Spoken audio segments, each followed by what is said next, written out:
Welcome, everybody, to the orientation book panel discussion.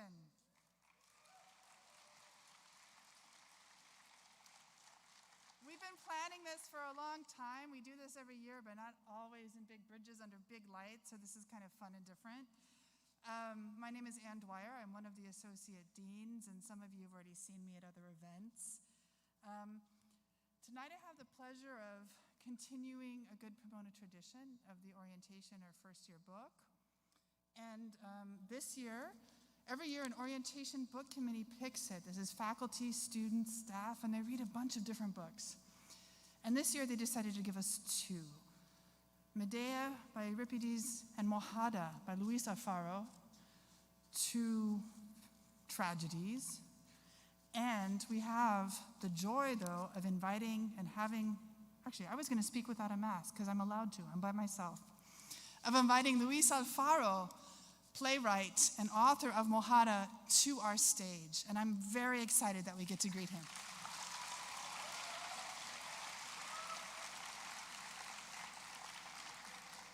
I also want to acknowledge that we are on land right now first inhabited by the Tongva and Serrano peoples, who are an important part of the history of this area, having settled here in 1500 before the Common Era.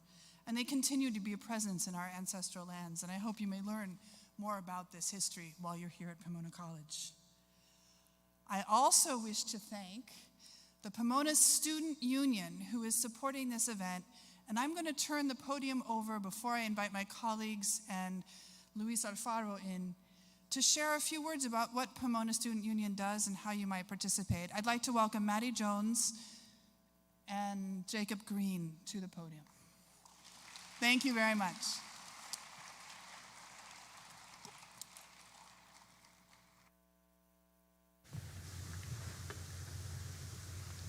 Hi, my name is Maddie Jones. And hello, I'm Jacob Green, and we are student leaders at the Pomona Student Union, also known as the PSU. The PSU is a student-run group dedicating to promoting honest and open dialogue on campus through a series of events like this one, as well as more intimate discussions over lunch and even debates. We have a wide range of topics we cover, such as immigration, as well as climate change and race relations, as well as more fun and casual events like why people enjoy being scared, which we did for Halloween. This fall, we'll be having a bunch of events and also doing freshman recruitment. So if you're interested, just check Chirps, the weekly emails, or our Facebook page. And we hope that we'll see you at the events. And we also hope that you have enjoy the wonderful speakers today and have a great conversation afterwards. Thank you so much.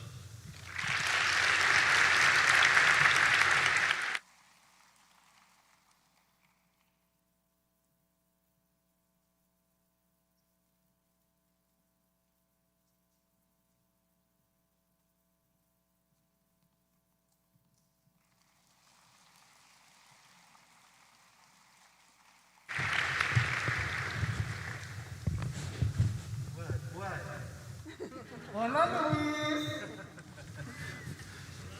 Thank you so much. Say hello, Luis Alfaro.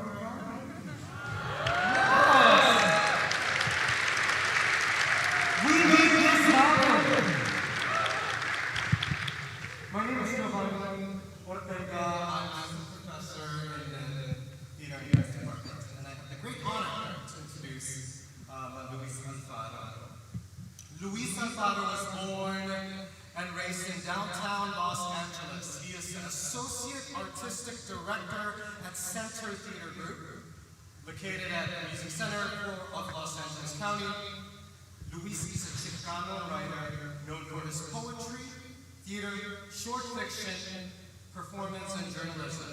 He is the recipient of the prestigious John D. and Catherine T. MacArthur Foundation Fellowship, popularly known as a Genius Grant, awarded to people who have demonstrated expertise and exceptional creativity in their respective fields.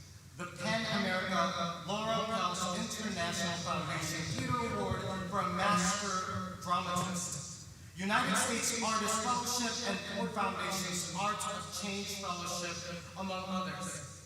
Luis spent 6 seasons as playwright in residence at the Oregon Shakespeare Festival, a member of the Playwrights Ensemble at Chicago's Victory Gardens Theater, a resident artist at the Art Theater Forum, and has been associated with the Ohio Playwrights Conference since 2002. His plays and performances includes Electricidad, Oedipus El Rey, Mojada, Delano, and Body of Faith. Luis spent over 2 decades in the Los Angeles poetry and performance art communities. He is an associate professor at the University of Southern California. His recent book, The Greek Trilogy of Luis Alfaro, was released by Methuen Drama this past year and is the winner this year of the prestigious London Hellenic Prize for 2020. Wow, say it again.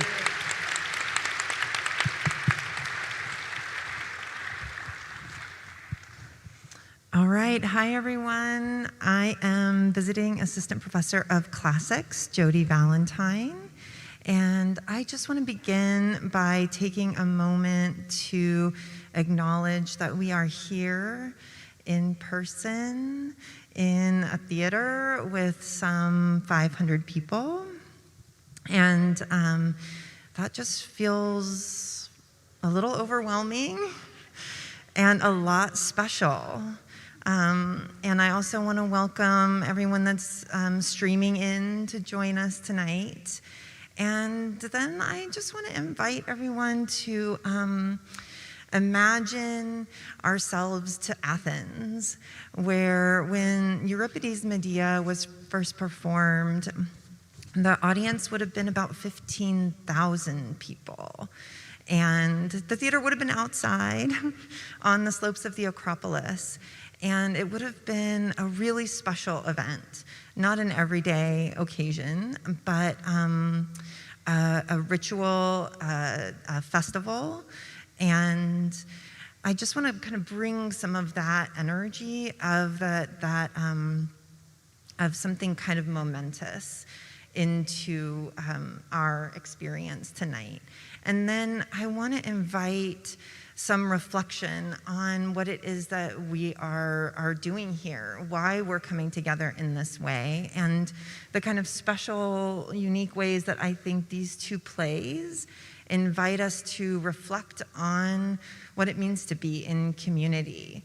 And so let's talk a little bit about the Medea. So it was performed at Athens, but it was set in Corinth. And by setting it in this kind of elsewhere, Euripides does this thing where he lets the Athenians grapple with these issues that are raised by the play, issues that were very real for them, but in a sort of like at a safe distance, right?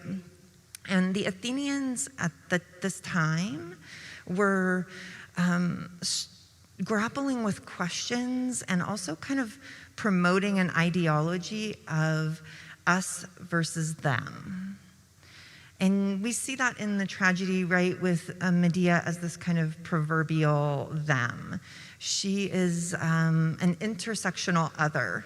She's non-Greek, barbarian. Ask me later for the Greek etymology of that word, and I will happily give it to you.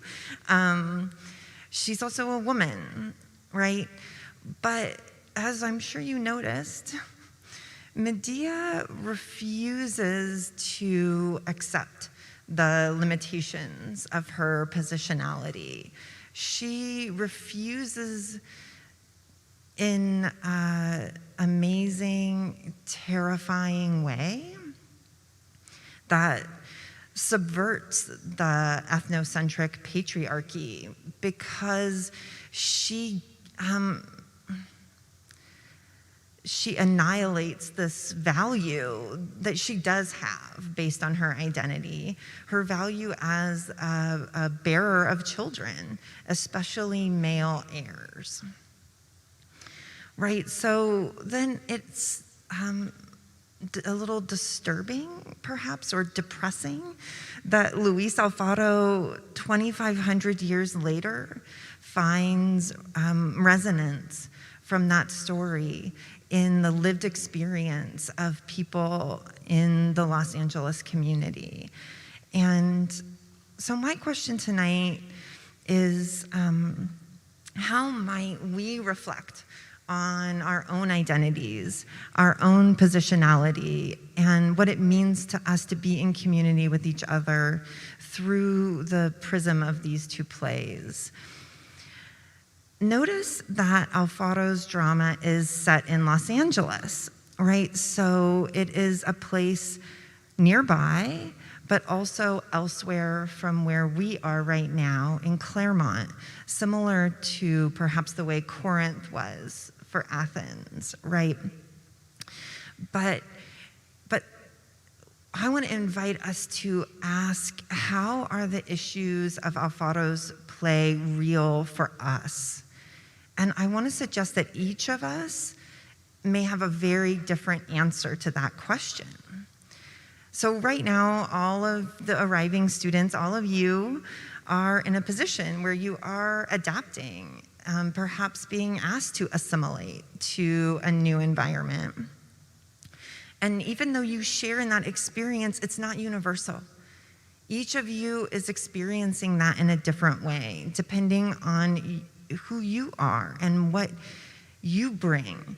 For some, it might feel easy and natural. For some, it might feel unfamiliar, even scary. Perhaps you have experienced a recent trauma or a loss that is shaping how you are joining right now. We are all experiencing a collective trauma right now in the form of this pandemic.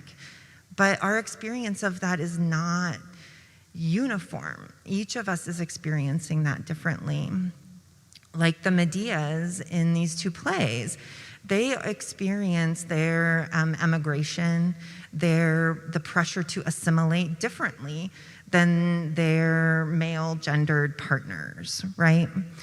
So I want us to take some inspiration from these two plays and I want to invite us to reflect on what our options are as we create space for ourselves and as we create space for each other here at Pomona. So I want to ask, must we choose, as these Medeas did, between complete assimilation or total refusal, this stark binary choice? Or are these plays brought together in this way that we are inviting us to contemplate, to imagine, even to create a third possibility?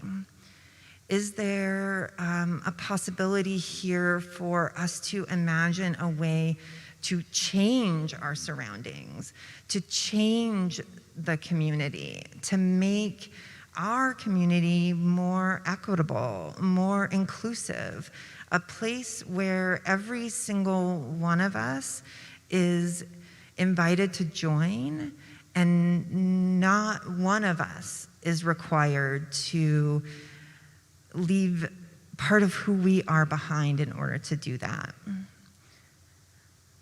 That's it for me. Thank you.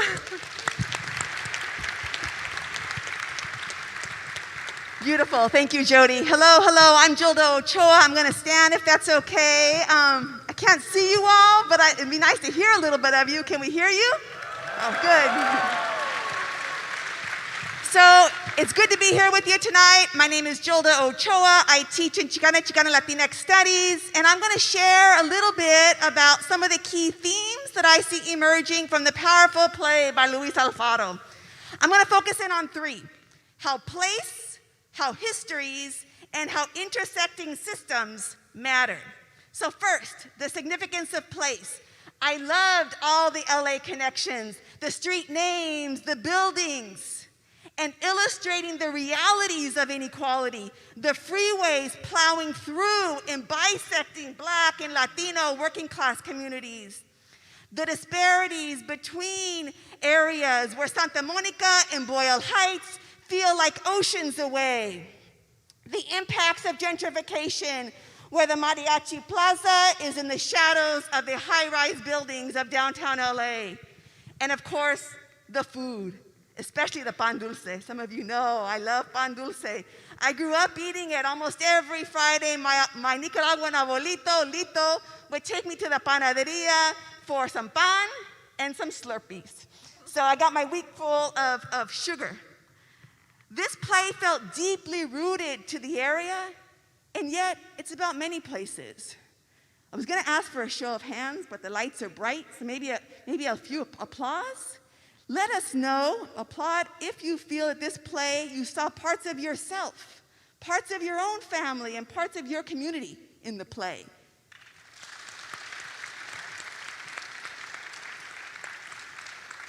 Thank you. Secondly, history matters.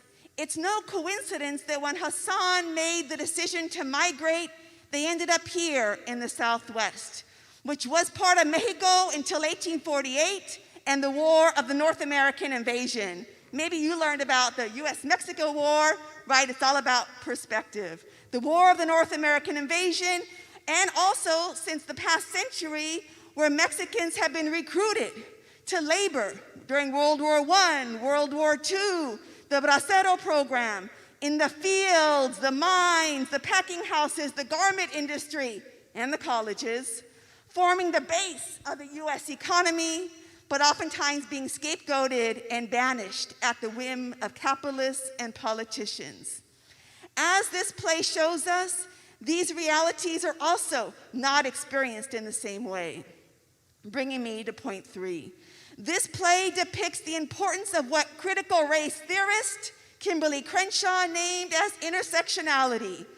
By only considering imperialism, or only looking at white supremacy, or only capitalism, we erase how entrenched patriarchy and heteronormativity are in society and in families. I'm struggling with my mask a little, bear with me.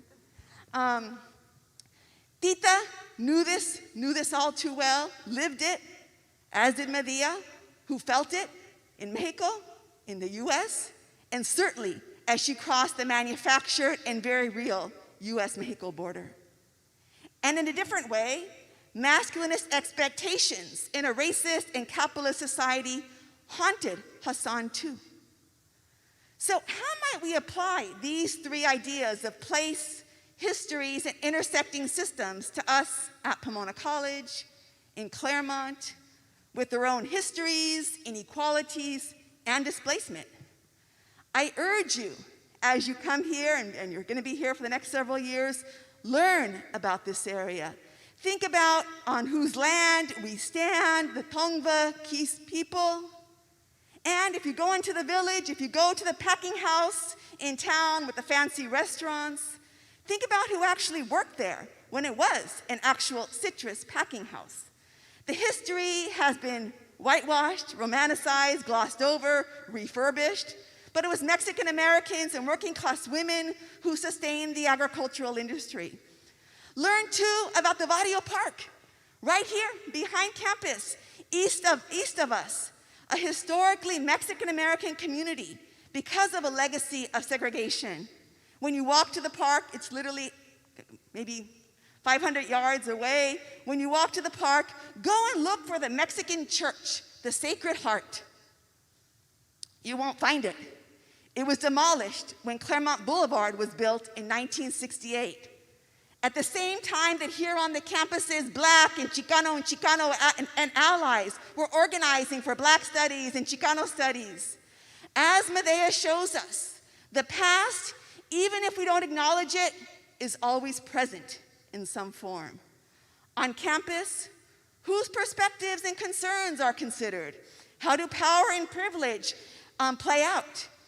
Are there ways that groups are pit against each other to serve larger interests, in interests that maybe are detrimental to community well-being? On a personal note, I'm beginning my 25th year as a professor here. The years have a way of moving. And as we return during this deadly pandemic that has taken all too many people, including my own mom, who was taken in early February by COVID, I've been having my annual dreams about beginning the school year. And on one hand, I'm excited to meet you all, but I'm afraid because I've seen the devastation of what COVID can do. But my most recent dream was about my ID1 class, which I'll be having my first class on Tuesday, as I guess all of you will be as well. We were seated in a circle, which is typical, except we all had our masks on and we're minding our community ethics of care. And I had brought my mom to class. She was sitting on the outside of the circle watching, reminding me that like the characters in the play, we are all bringing our histories, our memories, and sometimes our scars with us. Oftentimes, we just can't tell. And like the characters in the play, we won't experience this place in the same way, and Jody spoke a bit about that, because of the legacy of domination and our distinct positionalities, leaving me wondering too, what roles will each of you play in remaking this place? I hope your schooling can be about community care, an ethic of love, collective good, transformation, and not rushing to get to the future, but in not ignoring the past. And for those of us who are children of immigrants or first generation low income like Akan, no one person or one group should carry the weight of the future on them. What are the ways that institutions need to change? Thank you, Luis Alfaro, for writing what I have said is a beautiful, haunting play, right? It got under my skin. And I welcome you all, new students. I look forward to our paths crossing again soon. Thank you, and I'm passing it forward to Gia.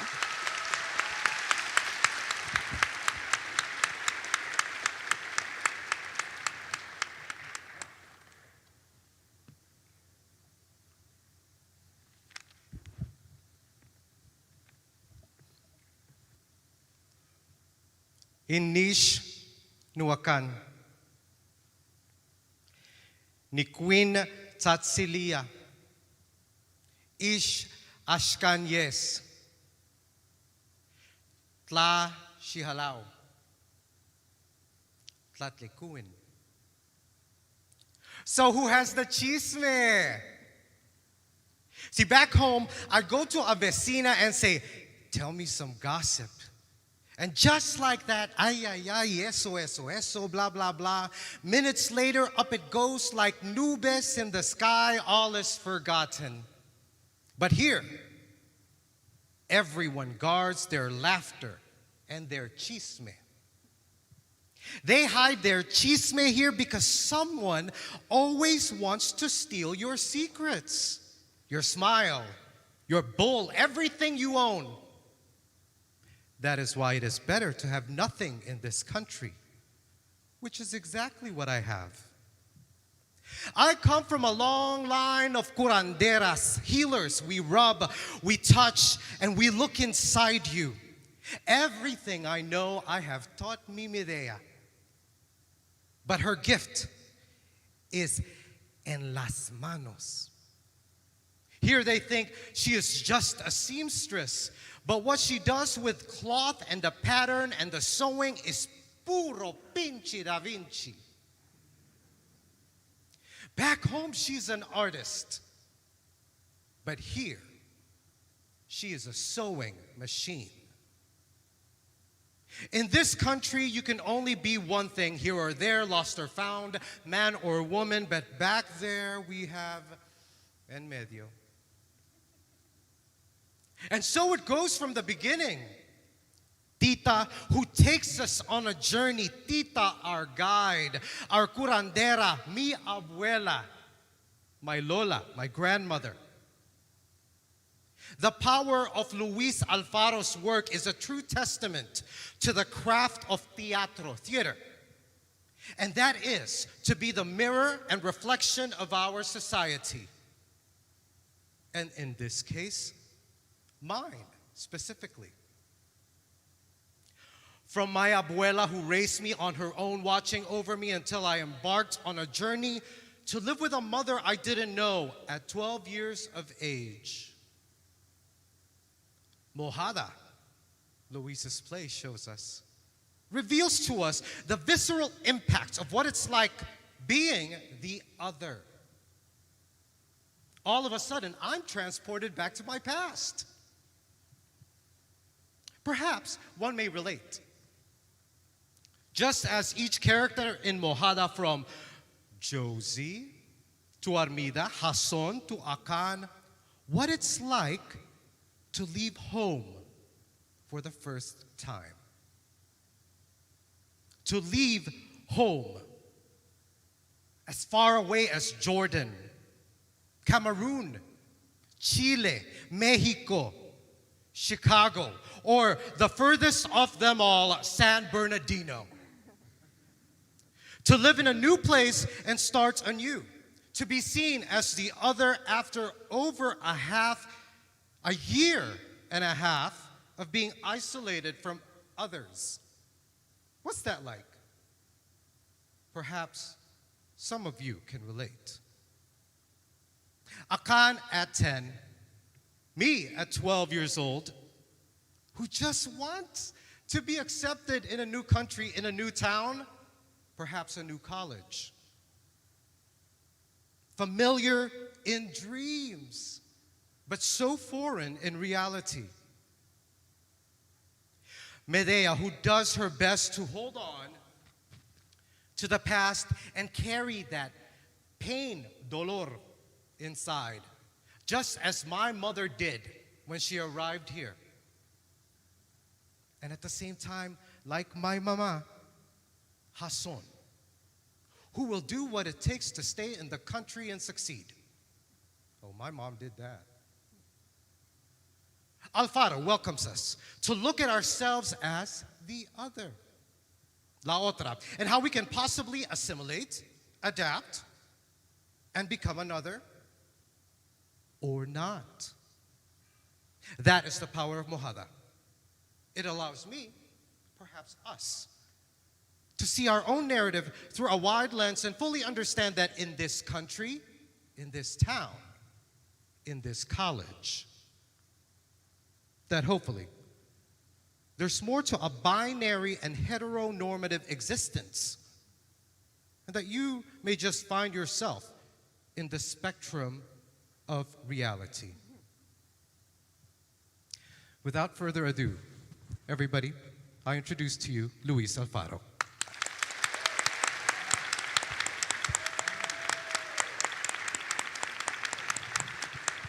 Hello, everyone.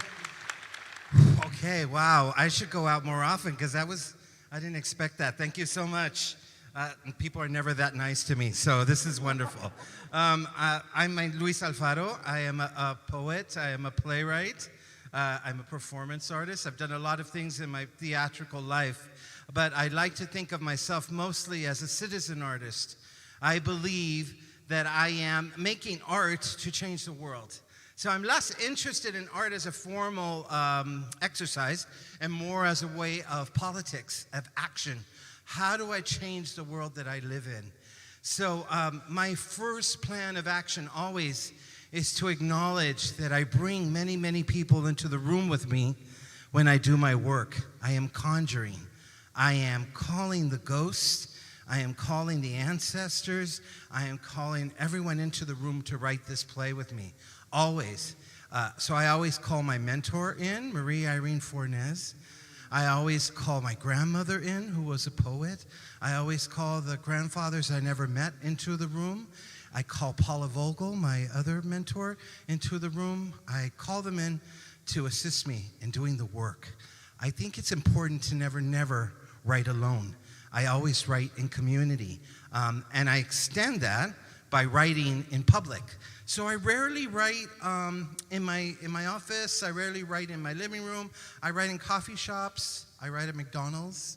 I write wherever there's a public space to write. I love the energy of other people.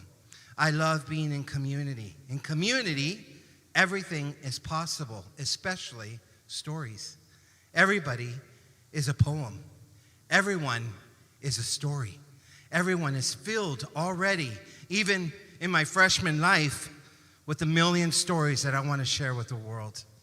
I have a foot on each side of the border. Sometimes that foot is in Mexico.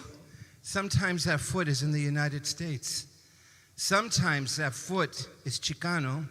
Sometimes that foot is queer. Always, I am straddling two worlds. I am a professor, but I'm also a playwright, right? I'm an agitator, but I'm also a citizen. I want to do good in the world, but I also want to question the structure of the world that I live in. So this is the way I make my work. I'm very excited to be here tonight to know that possibly, I don't know if you did the homework. I'm looking out to see if you did. But I'm excited to imagine that you might have read this story, and I wanted to just tell you some quick background about it. I have been writing Greek plays for about 10 years. They come from community. So something you might want to know about me is that I was raised in downtown Los Angeles, the son of two farm workers. In the summers, my parents would say, we're going to go on vacation to Delano. And we'd be like, yeah. And then we would be picking cherries and grapes. And we were actually working in the fields. That was my vacation. And my parents used to tell us a lot of stories then. But one of the things they always said is, we must bring to light that which is in the dark. You must bring to light that thing that is in the dark, which for me was always a story. So I started touring the country about 15 years ago, and I lived in a different city in America for up to a year at a time, and I went to many, many cities. I lived in Tucson, Arizona. I lived in Hartford, Connecticut, Medford, Oregon, Houston, Texas. Oh boy, I went many, many places. And in each town, I would look for the problem in that town. Because theater is character, conflict, catharsis, an emotional experience, right? So I was always looking for what the chisme, the gossip was, but also what was making people angry or excited or happy or conflicted. So I love telling those stories. Well, the other thing I do is I work a lot in prison programs. So I work a lot with young people, 12 to 17 years old, who are in like juvenile halls and anything sort of breaking the law kids, right, felons. So I was doing a program in Tucson, Arizona with young teens, 12 to 17 years old. And I met a young girl, 13 years old, who had murdered her mother. She had murdered her mother because the mother had put out a hit on the dad, who was a drug dealer from the south side of Tucson. I was very, very disturbed by this story. And that night I went to see a play, and I went into the little bookstore of the theater, and they had a collection of 10 Greek plays for $10. $1 a Greek, pretty good, right? And I bought this collection, and the first play that I read was Electra, the story of a young girl who murders her mother to avenge her father's death. What? Here's a story that has existed over many, many, many years. A very human story about our inability to forgive and what happens when we don't forgive. We destroy ourselves, we destroy our families, and we destroy our communities. And that play became my first Greek adaptation Electricidad, and what I did was I just did beat per beat this whole story of Electra, but with girl gangs in LA. I always have a question, right? A question about a play. What is this saying to me? The second play was called Oedipus El Rey, and I was doing a residency. I wasn't actually there, at North Kern State Prison. And there was an amazing fact that I read that said that more than half of all young men in California, 17 to 24 years old, who go into a state prison will return at least once in their life. Recidivism rate, the return to prison rate. Why are our young men going back to prison? What is in prison that is not in the outside world? Are prisons the new kingdoms? So I wrote this play, Oedipus El Rey. And finally, one day I was in Chicago. I was working on a project overnight, working with these grandmothers on a street corner in the south side of Chicago where there had been many gang shootings. And what they did is they equipped the grandmothers with these orange reflective vests, and they stood there from 12 midnight to 6 in the morning drinking coffee on the street corners where the most violence was happening, and all the violence stopped. The grandmothers made that happen, right? And I met a young woman who was a dreamer, undocumented. And she told me the story of how she crossed into the U.S. So I started doing all my research, and I read that more than half of all women who cross the southern border into the United States, undocumented, are assaulted, most of the time raped. What a price to pay to come to this country, right? And I started to think about the story of Medea, a story of journey, a story of love. I write love stories. I know they sound really violent, but I really write love stories. Electricidad is the story of a young girl who adores her father and will do anything to protect his name. Oedipus El Rey is about a very wounded man, Oedipus, who meets a woman, wounded herself, Jocasta, and they connect in the world not knowing that they're a mother and son, right? But it is a love story about two people who can't be with each other. And Medea, for me, is one of the ultimate love stories about a man, Jason Hasson, who comes to this country and gets seduced by the notion of everything he can be. And he slowly starts to forget his family. He slowly starts to pull away from them. He assimilates. And he leaves his very wounded partner, who can't leave the house because she's been so traumatized. She's terrified of the world. She can't leave the house. And they start to grow apart. Love stories. I write love stories about very difficult things. I want to tell the story of what it meant to be here. I had a great teacher who said to me, there were many great artists before you. There will be many great artists after you. The only thing you have to do is tell the story of what it means to be here today. Each one of us is a story. Each one of us is a poem. Each one of us is a song. Each one of us is a novel. We just have to tell the story of what it meant to be here now in this very complicated, very scary, anxious moment. I want to fill this moment with love. I want to fill it with love, but it's a complicated moment because I'm a playwright. I need to find the problem, the conflict, the tension. But I also want to create complexity with my character. Every character has another side to them. Every person in this room has two sides. I have an exercise I do in my class at USC. Nobody booed. I was like so impressed. Wow. You can boo now if you want. What petty people. Petty people. So I have an exercise I do at USC where I tell my students, what is the one thing that people cannot see when they look at you?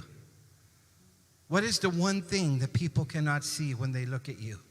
That is your other story. That is your poem. That is your song. Will you tell that song?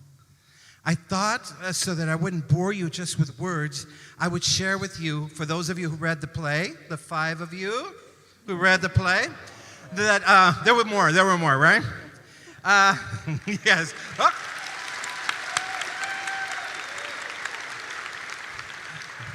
Thank you. I'm super impressed with this Pomona crowd. I wanted to share with you some images of what the play looks like when it's actually been in production.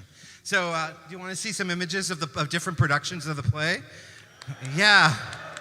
So this is Mojada, the play. There's been a number of productions done around the country. We started in San Francisco at the Magic Theater, the theater that's the playwright Sam Shepard built. We moved to Los Angeles. We really built it in Los Angeles, then took it to Chicago, and then we took it to New York, and then we took it to St. Louis. In every place, I kind of wrote a new version of the play. When I was in New York, people were like, why are you doing a Chicano play about LA and New York? And so I reset the play in Queens. How many of you knew that 60% of Queens in New York is Mexican? Did you know that there are 500,000 Mexicans in New York? Did you know that 3,500 of them still speak the ancient language? Did you know that the top 3 sous chefs at the most expensive sushi restaurants in New York City are all Mexican? By the year 2024, Mexicans will be the largest population, Latin American population, over Puerto Ricans and Dominicans in New York City. We are everywhere, right? So how do I tell that story? How do I tell a story that takes place in every city? Anybody here from Chicago? Yeah. So one of my favorite places in Chicago is Pilsen, the Mexican neighborhood of Chicago, right? So in Pilsen, I had to rewrite that story to be in Pilsen, to tell what happens when people cross into the U.S. and they move to the Midwest. Every city in America is diverse. So I'm just going to kind of go quickly through some images just so you can see them. St. Louis Rep. This is a production in San Francisco. The end of the end of the original Medea when she takes off in the chariot. I do really poor productions, so what we did was a wooden staircase. She climbs up to the top, she kicks the door open, and guess what the audience sees? Alcatraz. Always in prison in her mind, right? Do you see the talons, the banana leaves in her hands? She has become a bird. The dress is made all of bird feathers. This is the production at the Oregon Shakespeare Festival in Ashland. I'm going to kind of go quickly through them just so that I don't bore you. Really exciting to work with Shakespeare actors on my play. The set was an apartment that's being ripped from its foundation on the floor into the sky almost, just to show you the kind of terror that happens for a family that comes into this country. This is the scene where Armida is being choked by the snakes. This is the production in New York City, which was done at the Public Theater in the old New York City Library. I always help design that, and I don't design the sets, but I pick the houses. This was a house I found in Queens, in Corona, which is the neighborhood, the Mexican neighborhood in Queens, and we used it. We took a picture of the house, we got permission from the owner, and we put it on stage, which was really cool. Everything that comes, that are props in the show, are actually images and symbols from my own personal family history. The banana leaves, I am from Michoacan. My family is from Michoacan, Mexico. Bananas, right? Avocados. The guaco, the bird of southern Mexico. Journey, journey, journey. So the middle part of the play has a really harrowing trip that the family goes on. That's a true story that somebody shared with me. The journey of crossing. Doesn't that look cool? I kind of like the way, yeah. So you know what I love also about this? This not only was the former New York Library, but it was also a place they used to house recent Jewish immigrants coming into the United States. So it has immigration written all over it, right? Migration. The call that she does, gua, gua, gua, is the guaco bird. when it sings, it sounds like, when it's agitated, it sounds like it's laughing. Quack, quack, quack.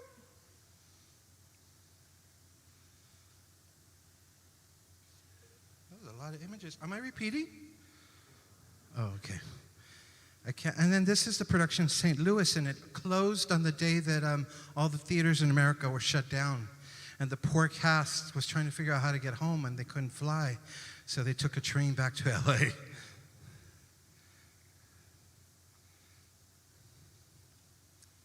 In my version, Medea is a seamstress. She sews out of her house. This is a huge part of the industry of Los Angeles, the garment district. There are 2 garment districts in LA. There's a legal one and there's an illegal one. And both of them are very big businesses in the city. So a lot of women are hired to sew dresses out of their house. They're paid per piece. The actress that played the Sandra Delgado is a pretty extraordinary actress, Colombian in Chicago, and she really helped me sort of figure out how to portray the world of a woman kind of navigating Chicago. And I love, this is an actual house in Pilsen. And once again, I took a picture and I went to the designer. I said, we should use this house. And so we called the owner of the apartment building. They let us use it. This is one of my favorite images, holding the leaves out, right? These are the wings that she's going to take off in. The famous scene where she gets on her knees and begs for 24 hours. So you can see that I'm really tracking, for those of you that know Medea, I am tracking the original text because I don't want the classicists to get mad at me, right? So I'm tracking the original text so the people that don't know it will be able to understand something about this world and enter it, and the people that do know it can discover something new. So one of the things that's really been extraordinary about this journey is when we did the production in New York especially, a lot of people came, and at the end of the play, you know what happens, right? Because you read the text, right? And you know what's amazing? When you do this play and people don't know the Greek, and at the end of this play they go, oh, and they can't believe it. And one of my favorite things that's happened in all the productions, when people come up to me and they're like, man, you're so sick. You are so sick. How did you think up that ending? It's disgusting. You're a pervert. Right? And you're like, well, it's not me. It's this guy named Sophocles, right? And they're like, is he here? And you're like, no, he hasn't been around for about 2,500 years. But you know what I love about that? I love that the Greeks, the ancient text, gets reinvented for every generation. We are part of a long, great tradition. We are part of a long, long, great tradition in the theater. We survive over time. We take the stories and we recycle them. We remember them for ourselves. The Greeks do a beautiful job of asking us to question, but they don't give us the answer. The answer has to be debated amongst us here in the audience. We have to wrestle with those stories, with those plots, and we have to decide how to move through them. Isn't that amazing? The play asks you the question, but you are an integral part of the experience of theater. You have to create the answer for us. I can only give you the story, but I don't want to give you the answer. Otherwise, that would be a TV show, right? So, I'm super, super thrilled to be here. I am super, super excited you read this play. I'm excited to hear some questions from you and also to wrestle with this. But I just wanted to say that I loved what we were just talking about. Thank you so much. Because I am hearing things that I've been wrestling myself with over a long time with this play. This play now has its 29th production around the country, and so it's been done in a lot of theaters in a lot of cities in America, and a lot of people wrestle with this notion of the undocumented. So when I first started doing the research of the play, I went to an immigration conference in Chicago hosted by Senator Dick Durbin, and he said, the reason that we will never have comprehensive immigration reform in the United States is because every time they talk about the undocumented, they only talk about a number, that large, sheer number of people. But if somebody could just tell one story about the undocumented, we might find empathy, compassion, humanity. we might find it in a person who is just like us. We might see each other in this character on stage in this play. And when that happens, change happens. We identify with the character, their frustration, their anxiety, their fears, their hurts. So I wanted to write just one story about one person in hopes that we will take that story and use it as a way of creating change. Thank you so much.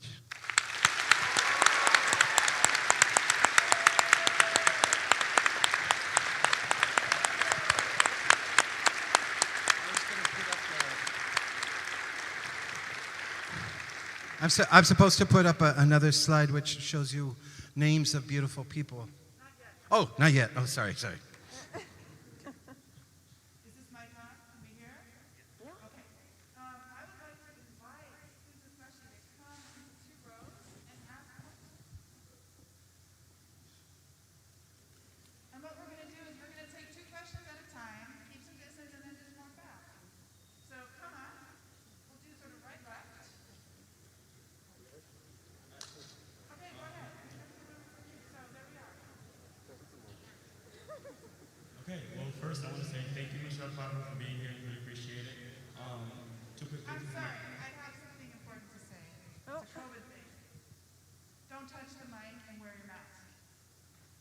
Right? No fingers on the mic. No mouths on the mic. Don't lick it. Thank you.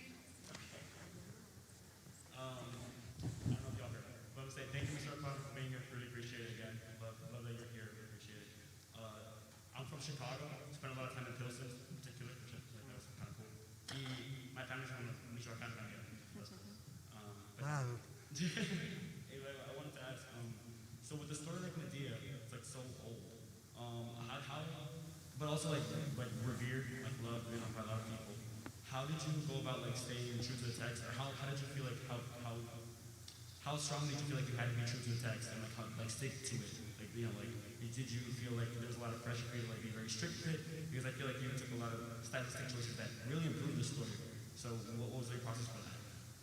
I feel like I am a little bit of like maybe somebody who does like samples music, right? I feel like I hear the story of Medea and I love it because the Greeks are expert storytellers. Life, death, sex, murder, revenge, everything happens in 90 minutes, right? Boom, boom, boom, boom, boom. All of it is so big and so real. But I have no allegiance to it because what I really want to tell is the story of what's going on today. So Medea is a guide. It's parameter. It is the ruler that allows me to stay inside form, that allows me to explore structure, how to be a better writer, right? But really, the story is bigger than the ancient text for me. The story that lives today. I want to tell a story about my family. I want you to hear a story about my culture. I want to make sure that we don't lose that. That's what's most important. So actually, I don't feel that much allegiance, right? It's sort of like I want to sample that beautiful melody and use it and run it through the play. I do love being kind of like, travieso in a way, where I like to mess with the audience and I like to put a piece of text that shows up in the story, right? Then the audience goes, ooh, so there's a character in my play who's the bread seller, right? She's really Aegeus, right? In the original text. And it's a man. And he says, I will house you, Medea, but that's all I can do. I don't want to get involved. So I love it when the purists come and then this bread seller says, Ay, Medea, I will house you, but I don't want to get involved, right? And the audience goes, oh, that's Aegeus. That's Aegeus. That's that guy from the original play, right? I love making those connections for the audience. So you can see where it's going, right? In the original text, we might not understand why she does what she does. But in my play, I want you to understand why she does what she does to Akan. I think it is the hardest and most painful thing to do, right? And so those symbols, those images, the machete, the abuse, machismo, All of that is really, really important to portray. So sometimes people get mad at me, and I'll be really honest. When I was in Chicago, the leaders, the Latino leaders of Chicago were telling people not to go see my play because of the title. The title is a really hard title, Mojada. It means wetback, a term that was coined in the 1920s and 30s for people who crossed over the Rio Grande River, right? It's an awful word. But I want to take that word, Mojada, and I want to repurpose it in the way that we took that word queer and gave it a new power. Right? I want to take that word undocumented and I want to make it powerful. Because guess what? My father was undocumented for 46 years. He grew and he picked all your lettuce. He picked he picked your salad. He did all that work for very little money. He did that because nobody was going to go in there and do it the way they were willing to do it, right? He sacrificed a lot to come to this country. How do I take that and empower it in a different way? How do I take that word, but how do I take that person, and how do I let you see what is inside that character? Does that help? Yeah. Thank you so much.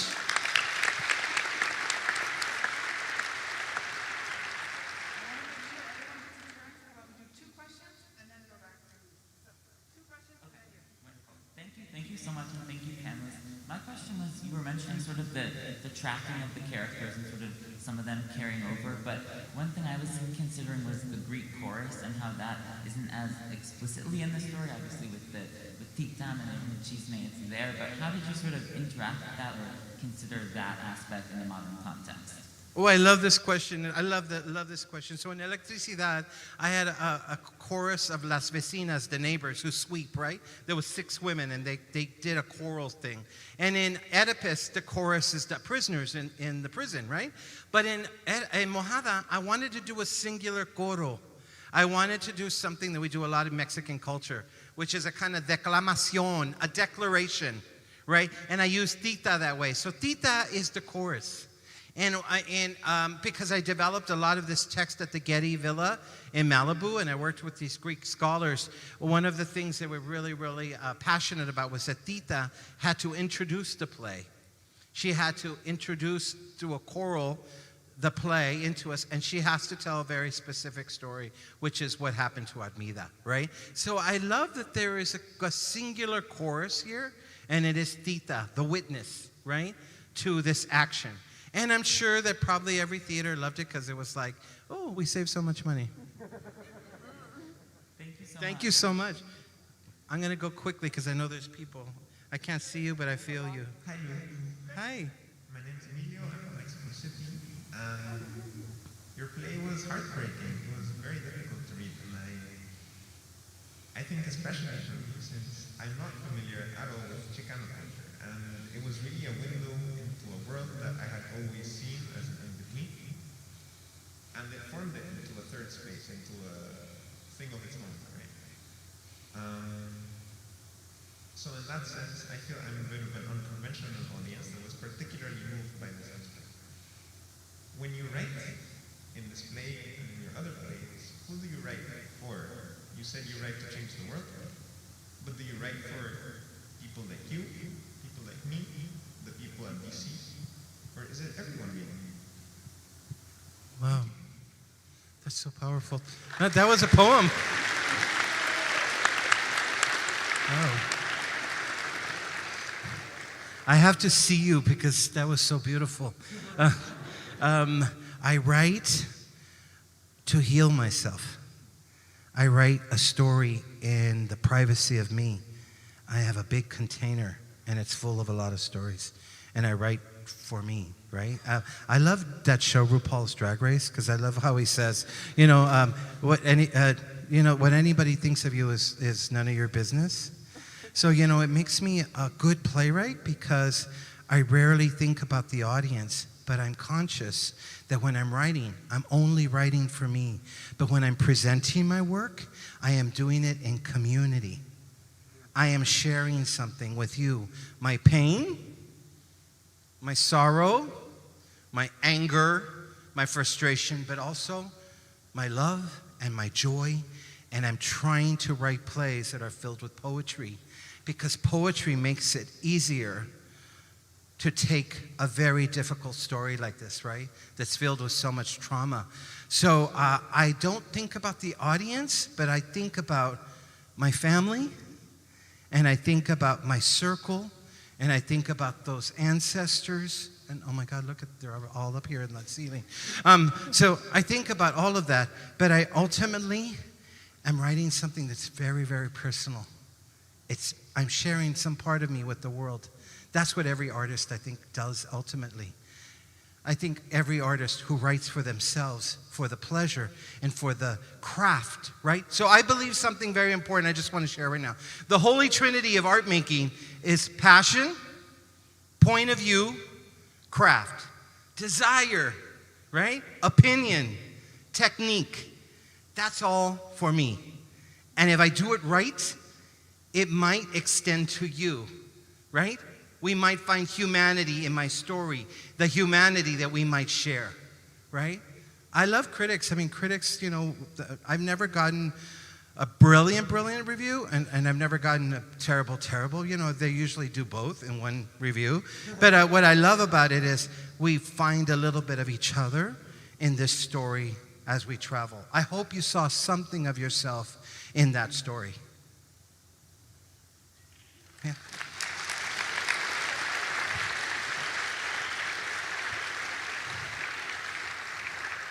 Oh, I see how it works now. Okay, I love it. Okay, go for it.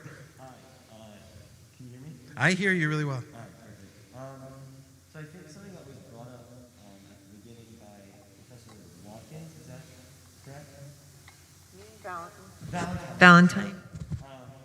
By Professor Valentine was that the advent of the Greek theater was a ritual, and that there seems to be a ritualistic aspect to a lot of art making, but that a lot of the recent art movement is around this subject matter is in regards to sort of erasing the need for borders, right?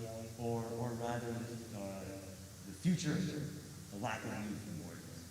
But it seems like this play is very concerned with the existence of them in the current moment.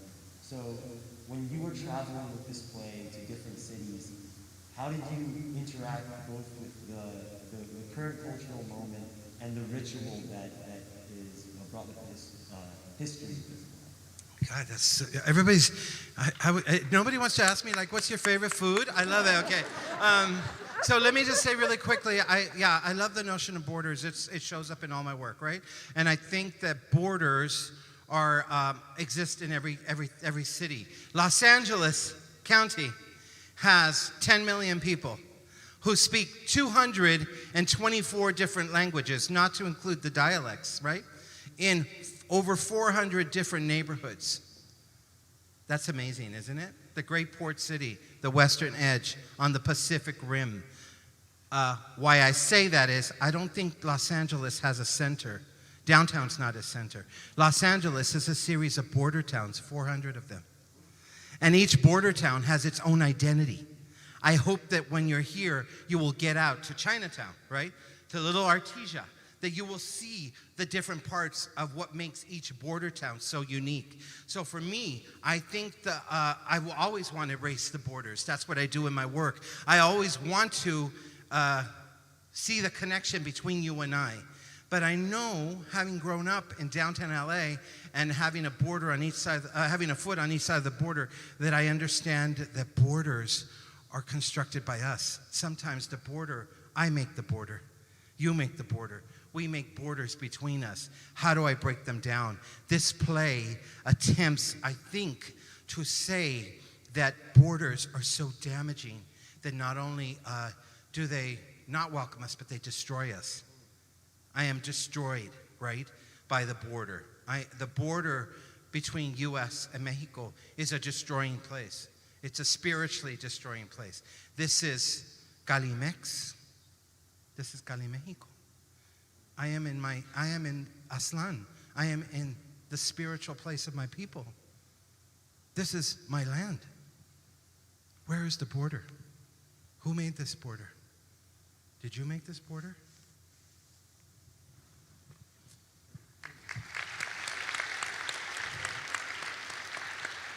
I feel like the drag queen Silky Ganache right now, where I'm like doing the dance off, and then I'm just trying to like make sure I win the dance off. The really sad part of this dance off is that I really only have time for 2 more questions because our time is already up. Oh, wow.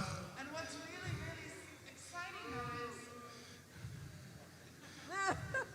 that we have 26 faculty and staff members who already want to talk about this play and want to talk with you about what just happened. Yes. So 2 more, and then we've got to. And then you get to go out and bust it open yourselves, right? You get to go and, yeah, I love this. I agree though. I could listen to this and like this engagement. I love your questions and what's being said. I'm gonna stop talking. All right, here we go. Hello, I just wanted to ask, I know that the style in the Greek Medea is very like, the writing, they say a lot about what they're feeling. It's very clear. They say to the audience and to the chorus exactly what they're thinking. And like we are aware beforehand that she's going to kill her children. And we see Jason's thoughts afterwards and everything. And I just, I know that's really not how modern playwriting works a lot of the time. And I noticed like Medea in your play is like very quiet and doesn't really share her thoughts. So I was just asking like, how do you translate that very open, very shared thought experience, and how do you translate that into the plays that you write? Oh my God, okay, so beautiful. Okay, so let me just say, first of all, that when I first did the first draft of this play, I took the first line of the original text. Well, why did she come here? Why did we come here? Right, Tita? Why did we come to this land? Right, the problem from the very beginning. And then I needed to change it a little bit because I felt that modern audiences kind of go like, what? Why is she talking to me? So there's actually a little moment of like, hi, I'm doing a little joke, right? A little like yuck, yuck, yuck, just to get them, right? But what I love about this play especially is I feel that theater is not just about where I'm at right now. Theater is about filling space. Theater is the dynamic, the depth of space. So there is a character named Medea who never leaves the stage. I think she leaves once. She is filling the space. She is a ghost. She is a shell of herself. She is a ritual. She is a body moving through space. And I love that because I don't think every play just needs to have language. It needs to have bodies. Bodies filling the stage, right? It is the body, the electricity that happens in this big open space tonight. It is the electricity of you right now giving me all this energy that is making theater happen right now. Ritual, body, movement, action, text. Look how the text shows up so late, right? It is about the house being a character. It is about the place being a character in this play. Design becomes very important in this play because I want to also say to you, Los Angeles is a character in this play. I hope that helps.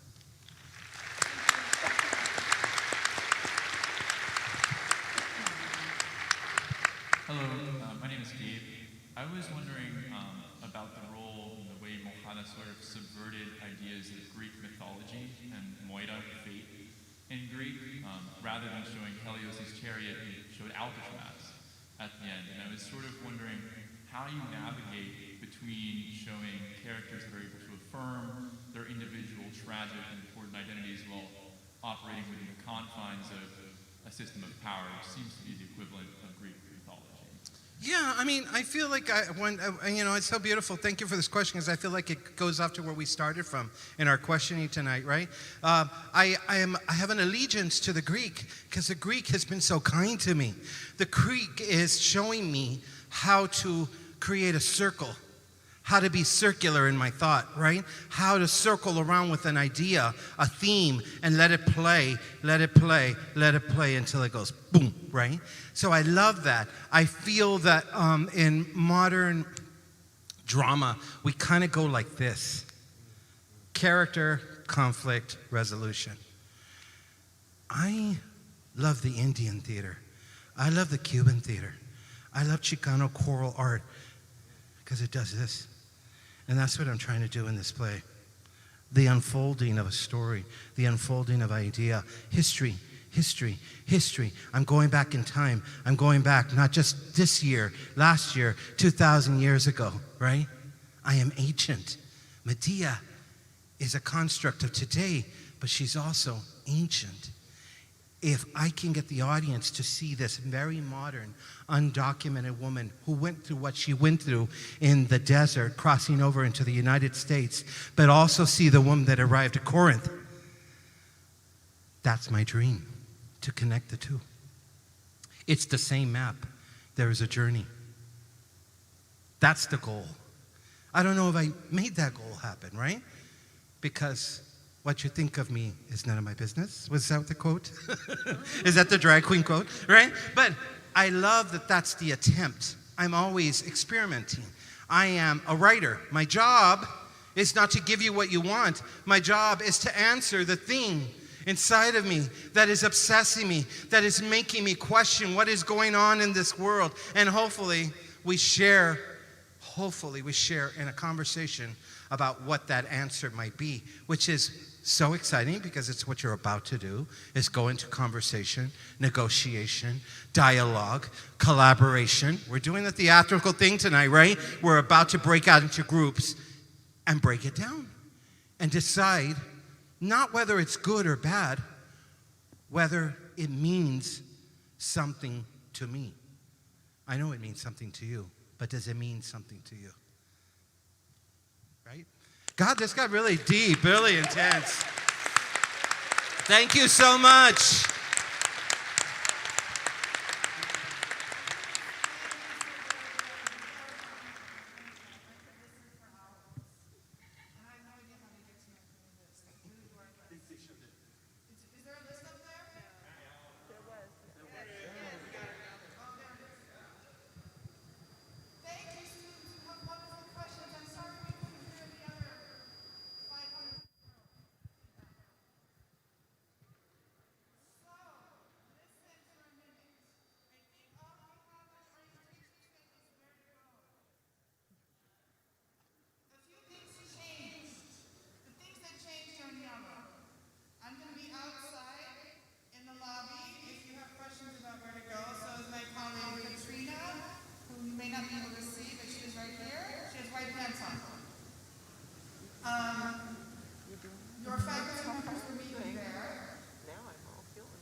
She said, I want to meet my students. I prepared this text. And so she sent you an email. She has the list. All of the faculty and staff members who are leading discussions have lists of who's in their group. They got it in an email last night from Sabina Clem, in case faculty members you didn't notice. And she sent all of you an email. And if you're in that group, which is Blaisdell 2 Front, I'm not sure who the sponsor is, please find a computer, find your phone, gather together in your residence hall perhaps, and meet with Heather Williams, who really wants to talk to you and who was zooming in. I mean, not zooming in, but this is live streamed and was watching it on YouTube. So please go meet your faculty members in the rooms. We'll be out there with lists if there are any